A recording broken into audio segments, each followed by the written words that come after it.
할아버지가 가을부터 저 손녀 들어 올리는 연습한 거예요. 무거운 추를 들고. 이웃이 대체 저 할아버지가 좀 이상해지셨나, 치매가 오셨나 걱정이 돼서 그 할아버지에 따르기까지 전화를 했잖아요. 이 할아버지 포기하지 않고 무거운 추, 손녀 무게만한 무거운 추를 들고 드는 훈련을 연습을 한 겁니다. 손녀에게 준 게 뭐예요? 노트북이나 인형이 아니라 별을 줬어요. 별. 저 별이 상징하는 게 뭘까요? 마태복음 4장 16절이 이러합니다. 같이 볼게요. 시작. 흑암에 앉은 백성이 큰 빛을 보았고 사망의 땅과 그늘에 앉은 자들에게 빛이 비치었도다 하였느니라. 아멘. 그렇습니다. 이 빛은 예수님이죠. 흑암에 사는 사람들, 사망의 땅과 그 그늘 속에서 낙심하며 절망하며 소망 없이 사는 이들에게 생명의 빛, 이 세상을 밝히는 빛, 그 예수님을 우리에게 주셨습니다. 저 할아버지께서는요, 손녀에게 그 빛을 주고 싶은 거예요. 그리고 그 빛을 트리 위에 다는 거죠. 여러분, 트리 위에 왜 별표가 있는지 아세요? 예수님입니다. 물론 그 예수님께로 인도한 별을 상징하기도 하지만 궁극적으로는 그 별은 예수님, 높은 곳에 트리 위에서 세상을 밝히는 빛이신 예수님을 상징하는 거죠. 저 할아버지는요, 이 딸에게 빛 대신 예수님을 심어주고 싶은 거예요. 여러분, 우리 부모님들, 조부모님들 똑같습니다. 우리 자녀들에게 그 생명의 빛, 예수님의 빛을 전하실 수 있는 좋은 부모님들, 할아버지, 할머니들 다 되시기를 간절히 축복합니다. 세상 사람들 중에요, 크리스마스 싫어하는 분들은 아마 별로 없을 것 같아요. 다른 종교를 믿는 분들도 성탄절이 되면 그냥 괜히 설렙니다. 연말연시, 선물, 하나님께서 화이트 크리스마스까지 선물로 주셨어요. 게다가 가물었던 지역인데 풍성한 눈을 주셨어요. 그래도 미끄러지지 않도록 여러분 조심하시기 바랍니다. 세상 사람들은요, 예수님에 대해서 잘 몰라요. 모르는데 그냥 뭔가 설레어 해요. 그래서 우리처럼 예배 드리지는 않지만 자기들 나름대로 이러고 태어나신 분은 예수님인데 자기들이 더 좋아하지만 막 이러면서 그런 이유 중에 하나는요, 그들 내면 속에 그들의 영은 예수님을 기뻐하는 거예요. 그런데 그들이 그걸 몰라가지고 표현을 이제 이걸로 하고 막 이제 하는 것이지, 예수님은요 온 인류에게 기쁨의 소식이 됩니다. 그래서 천사가 이렇게 외쳤어요. 10절입니다. 10절. 천사가 이르되 무서워하지 말라. 보라, 내가 온 백성에게 미칠 큰 기쁨의 소식, 큰 기쁨의 소식을 너희에게 전하노라. 무서워 떨고 있는 목자들에게 천사가 말합니다. 무서워하지 말아라. 온 백성에게 미칠 전하여질 큰 기쁨의 소식을 너희에게 전한다라는 거죠. 목자들을 만났어요. 여러분, 목자들은요 2000년 전이나 오늘날이나 힘든 직업입니다. 그냥 우리가 여행하다가 보면 이렇게 막 양떼를 우르르 몰고 가는 목자만 봐도 신기하다, 아름답다, 멋있다라고 하지만 그분들의 삶은요 굉장히 곤고합니다. 제가 1년간 몽골에 있었잖아요. 그래서 그들이 얼마나 힘든지를 살짝 알아요. 이제 그들이 좋은 초장을 찾아서 떠돌아다닙니다. 그리고 그것을 발견하면 양들을 이끌고 나가요. 근데 이쪽에 양들이 다 먹었으면 저쪽을 가고, 가까운 풀밭을 다 먹었으면 또 멀리 갑니다. 그래서 이틀씩 3일씩 나가서 양들과 함께 노숙을 하고 돌아오는 거예요. 그러니 목자는요 비바람 다 맞아요. 그래서 목자들을 보면 다 얼굴이 새까매요. 타서. 그리고 바람에 쩍쩍 갈라져서 목자의 삶이 힘듭니다. 그래서 요즘은 다 도시로 가고 싶어 한다고 하더라고요. 그런 목자들에게 천사가 큰 기쁨의 소식을 전해준대요. 그 기쁨의 소식, 목자 입장에서는 나 이제 목자 그만두고 도시 가서 살래요. 그것이 기쁨의 소식이 될 수 있겠죠.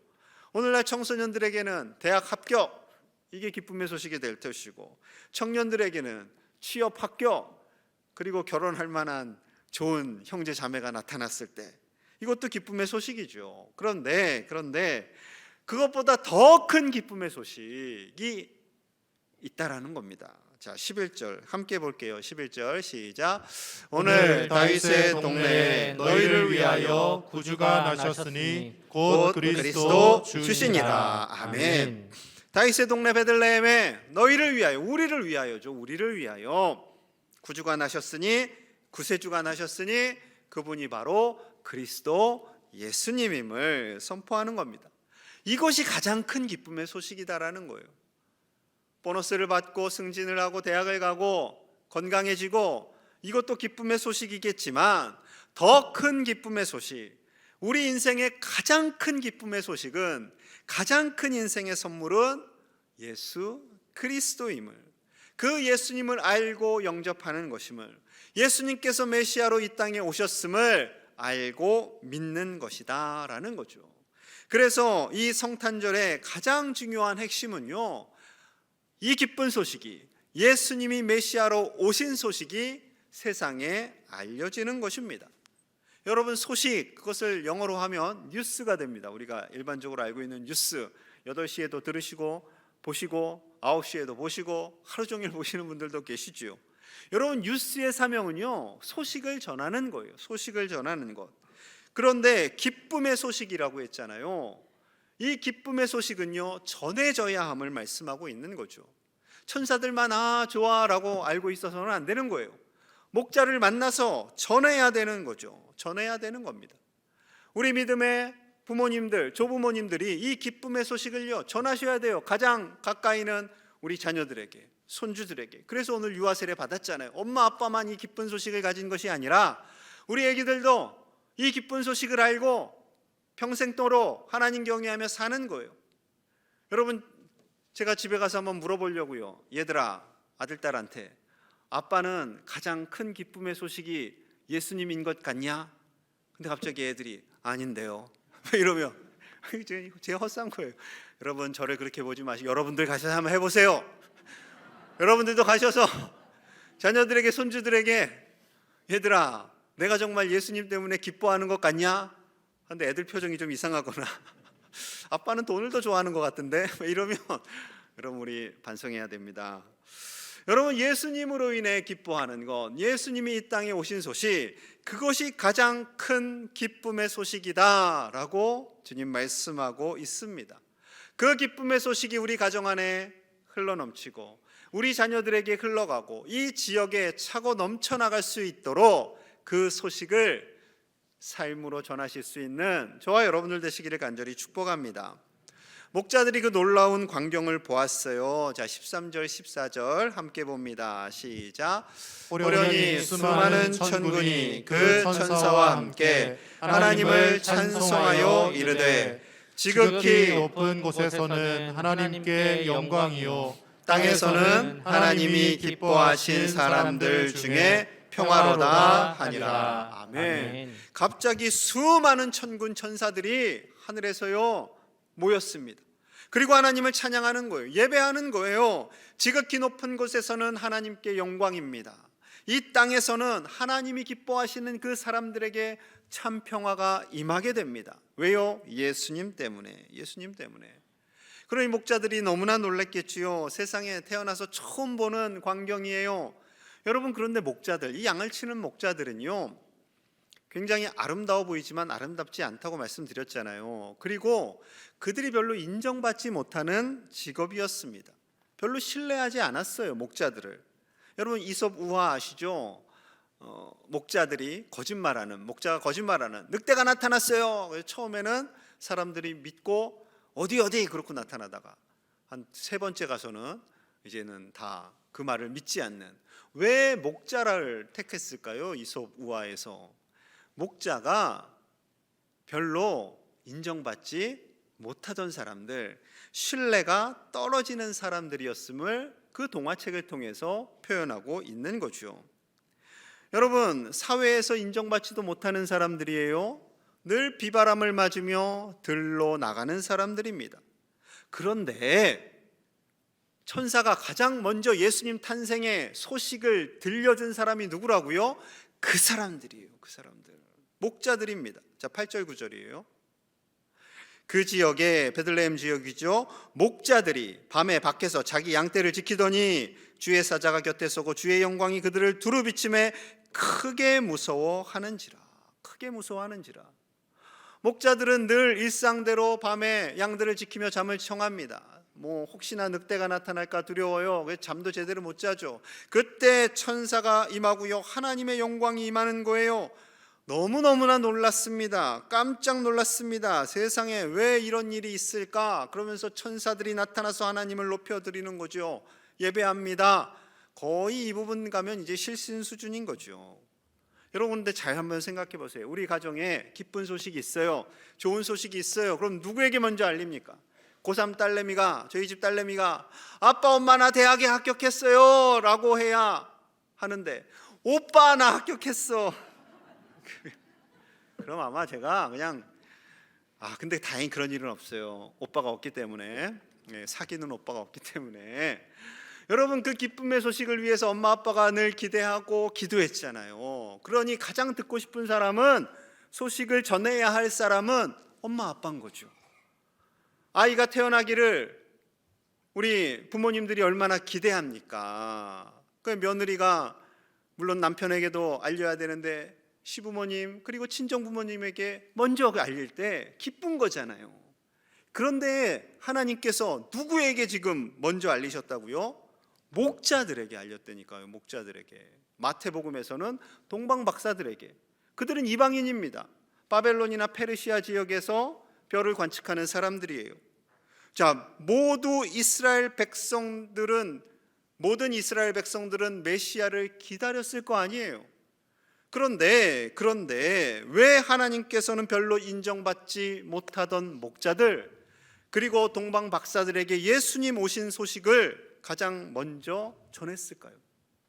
그들이 메시아 오시기를 간절히 기다렸다라는 겁니다. 예수님 오시기를 간절히 기다린 거예요. 그 기다린 그들에게 하나님께서 천사들아 쟤네들에게 가서 그 주님이 오셨다고 알려주어라 라고 하는 거죠. 천사들이 자기 마음대로 이 목자가 마음에 드네 해서 가서 주님 오셨다라고 할 수는 없는 거예요. 여러분, 그런데 상식적으로 생각해 보면 메시아가 오셨다라는 소식은 예루살렘 성전에 가서 거룩한 옷을 입은 제사장들에게 먼저 알려야 할 것 같지 않습니까? 바리새인들, 서기관들, 굉장히 거룩한 척하는 저처럼 그런 사람들에게 먼저 가서 예수님 오셨다라고 알려야 하지 않겠습니까? 그런데 그렇게 하지 않으셨다라니까요. 오히려 제사장들, 바리새인들, 성전에서 일하는 사람들은 예수님을 거부합니다. 자신들의 기득권을 잃을까 두려워합니다. 많은 사람들이 예수님을 따라다니는 것도 싫어요. 예수님의 인기를 끄는 것도 싫어요. 다 싫어요. 그러니 예수님을 죽이려고 혈안이 되었던 것이지요. 하지만 사회에서 약자로 인정받던 여인들, 어린아이들, 어부들, 세리들, 이 사람들은요 예수님을 따라다녀요. 말씀을 들어요. 심지어 3일 동안 아무것도 먹지 못했는데 그 말씀을 들으려고 애를 씁니다. 그리고 예수님 십자가에 달려 죽으시는 그 순간까지도 연약한 여인들은 예수님과 함께 합니다. 여러분, 예수님이 얼마나 좋으면 그랬겠어요? 예수님 오시기를 얼마나 소망했으면 그들이 그랬겠어요? 여러분, 바로 이것입니다. 성찬절의 두 번째 핵심은요, 오신 예수님을 기뻐하며 다시 오실 예수님을 우리가 기다리는 거죠. 그들처럼 2000년 전에 예수님 오시기를 기다렸던 이들처럼 이제는 다시 오실 주님을 기다리는 것, 그것이 바로 우리 주님께서 기뻐하시는 그리스도인의 모습입니다. 요한계시록 22장 20절과 21절의 말씀이 이러합니다. 함께 볼게요. 시작. 이것들을 증언하신 이가 이르시되 내가 진실로 속히 오리라 하시거늘 아멘. 주 예수여 오시옵소서. 우리 주 예수의 은혜가 모든 자들에게 있을지어다. 아멘. 내가 진실로 속히 오리라, 주님 말씀하십니다.